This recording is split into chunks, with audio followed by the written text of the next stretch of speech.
Cocaine is used throughout the world. Its popularity as a street stimulant has proliferated some of the strongest nations. Countries that make up the top 10 include the US, Spain, Australia, and the Netherlands, along with a couple of South American nations, Chile and Brazil. Brazil is said to consume 18% of the world's supply. Today, we're here to explain the history and biological effects of this substance. So, what is cocaine?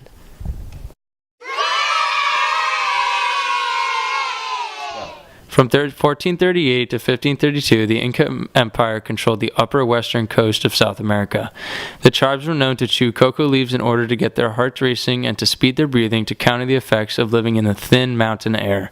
The Inca believed the cocoa leaf was bestowed upon them by the gods, and they used it to give them strength and vigor along their alleviating pain and suffering.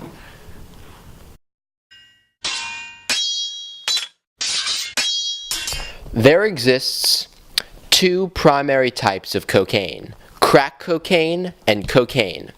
We're going to delve into the specifics concerning both. Let us begin with crack cocaine, street name crack. The molecule looks something like this and is composed of three parts: a lithophilic group, a hydrophilic group, and an aliphatic group, which joins the first two groups. Freebase, aka crack, is developed through the process of dissolving cocaine, hydrochloride acid, and water, adding a base like ammonia, and then adding a solvent, typically ether. Crack cocaine has too many psychological effects to list on this board, so I'm going to list them here for you. The effects are loss of appetite, an increased heart rate, blood pressure, and body temperature, contracting blood vessels, increased rate of breathing, dilated pupils, disturbed sleep patterns, nausea.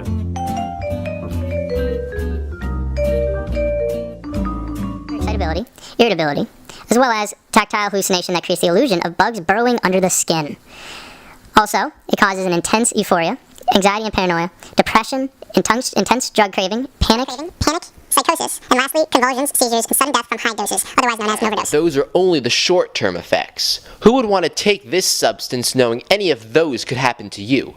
But let us move to cocaine, not crack. This molecule is composed exactly the same as crack. However, it has an added chloride ion and hydrogen ion. The effects of cocaine are startlingly similar to crack. To shake things up a bit, we're going to list the long-term effects for you. Long-term effects include permanent damage to blood vessels of heart and brain, high blood pressure leading to heart attack, stroke, and death, liver, kidney, and lung disease, destruction of tissues if sniffed, respiratory failure if smoked, infectious diseases, and a bunch of other bad things: malnutrition, weight loss, severe tooth decay, auditory and tactile hallucinations, sexual problems, reproductive damage, and infertility for both men and women, disorientation, apathy, confused exhaustion, irritability and mood disturbances, increased frequency of risky behavior, delirium or psychosis, severe depression, tolerance, and addiction even after just one use. So once again, how could you use cocaine after knowing that? Now that you've heard all the terrible things that this drug can do to you, let us make a T-chart to clearly display the key differences between the two types of cocaine that we've described thus far. On the left-hand side, we have crack cocaine. It is in a powdered form that's later then mixed with baking soda and water. It is also commonly smoked and has an instant effect that lasts up to 5 to 10 minutes depending on the dosage. On the right-hand side, we have cocaine. Coca paste and hydrochloric acid are mixed together to create this compound. It is also commonly snorted, which has a high that lasts up to 20 to 60 minutes.